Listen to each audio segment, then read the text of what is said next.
rapaziada? Esse é o bonde da CDD. Alô, Cidade de Deus! Se liga! In the slums of Rio de Janeiro in the 60s and 70s, the story of this town is chronicled by a young man trying to survive. We hear several different stories about a drug dealer, 3 thieves, a man who becomes a gangster, and a rising slumlord. What's really brilliant about this movie is the way that it's able to capture all these perspectives of all these different characters. In the beginning, there's these 2 kids. One kid has a brother who's part of this band of thieves. And to that kid, that guy is his brother. For that kid, even though his brother is this thief and this hoodlum, he's still his brother and he loves him. You see that conveyed in the scenes between that kid and his brother. However, there's another kid who hangs out with this brother's band of hoodlums. And from that kid's perspective, this guy that we just saw as a good brother and a caring person is now just a complete douchebag.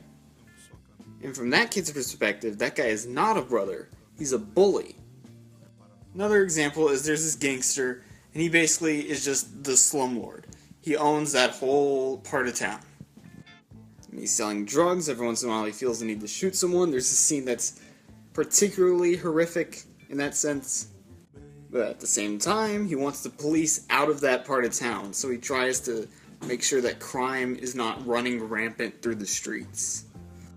He's maintaining order in the slums, so he's indirectly helping business owners, innocent civilians. He's making life more peaceful. And it's really interesting to see all these different sides to all these different characters.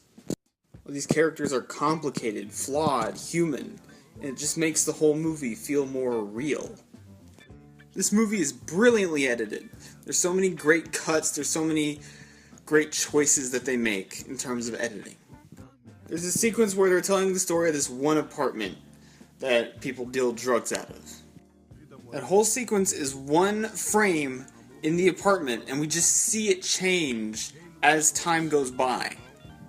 We see it go from this woman to this drug dealer to this other drug dealer, and we see all these crazy murders that happen while that's going on.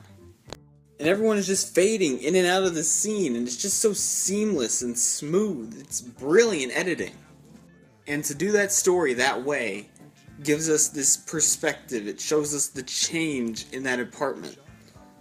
And that just goes to show you that if you make the right decision in editing, that can really go a long way for your film.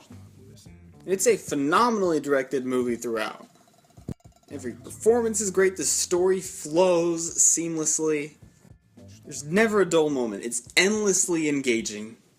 But above all, it's just a fascinating look at the slums of Rio de Janeiro. I'm gonna give City of God an A.